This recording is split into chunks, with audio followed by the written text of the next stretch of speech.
Hey guys, so today I wanted to do a quick review on this iPhone case here. I have the iPhone 13 and I really love this case, guys, especially because it has the card holders here. Now it's super convenient because you can go to the store or literally anywhere. You're always taking your phone with you and you can just take your cards along with you as well. So I really love that. Now it's also super protective. Let me show you the edges here.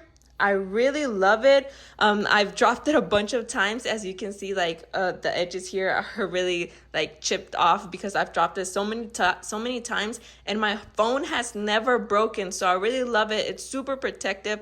I also love that it has all the openings that it has to have.